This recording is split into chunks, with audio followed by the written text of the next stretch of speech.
sale? 47,000 miles. It's yours? Yes. 3,000 miles on the redo. 64, 65? It's a 66. 66, okay. And let's see the back. The funny thing is, the biggest production year. Is it? They made 600,000 with these cars in 1966. Were they still doing the half years in 66? No, it was 64 and a half to 65, and the funny thing, they had a surplus. Yeah. The taillights on this actually say 1965. Oh, really? Yeah, Okay. even though it's a 1966 car. Yeah. And if you look close, like the inner quarter panels, that's the original undercoating that they would have put on from the factory. Really? Oh, yeah. Okay. So it's all original then? All original. The rolling chassis on the car, every part has been replaced.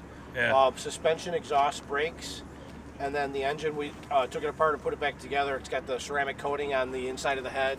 Yeah. And like I said, it's got about 3,000 miles on the redo. Okay. Original interior. Wow. It was a two-owner car, and it sat from like 89 until 2011 when I found it. Yeah? Was it That's some why I took old lady that owned it or something? Or? Well, it was actually an estate, Yeah. and the guy was family member, lived on the East Coast. Had it shipped to Elmhurst, and it took 2 years with it being in probate for him to get the title.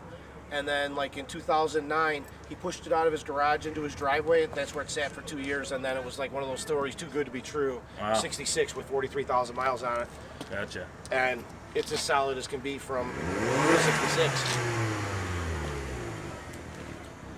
It took about 15 months to take it apart and repaint it, and then put it back together. It was only probably about a month on the suspension to take everything off and put everything new on, but it was worth it. Yeah, okay. Well, I'm looking for a Mach 1, a 69 or 70 preferably. So. My brother has a 71, just a Mustang convertible with the 302. Okay, how much are you asking? 15 will take. Oh, 15,000, okay. How many miles then? Like I said, it's got 47,000 47, miles. okay. There's approximately 3,000 miles on the redo. Gotcha. I'm going to put you on my YouTube channel, so hopefully someone sees your ad and gives you a call. That would be awesome. I greatly appreciate it. Hey, you bet. Nice car. Yeah, if it had the V8, it probably would have already sold, but because it's the 6-cylinder, people are hesitant. Yeah, and yeah. I've seen a couple of them already go in the 14, 15 range. The book value is 15 to 25,000. I've got it insured for 18, and I've got all of the 15 into it with the paint and everything to redo it. But I wouldn't hesitate to get in the car right now and drive it to Wisconsin. It's that reliable. That reliable, huh? Yeah. Well, what is the license plate supposed to mean? Sweet Ann. I bought it for my wife as an anniversary gift. Oh, okay. But I also bought her a brand new car that year, so she's driven this once in 8 years. Oh man. So that's why it's like Spoil. it's gonna get replaced with something like my son's car. Firebird? Yeah. Okay. 305?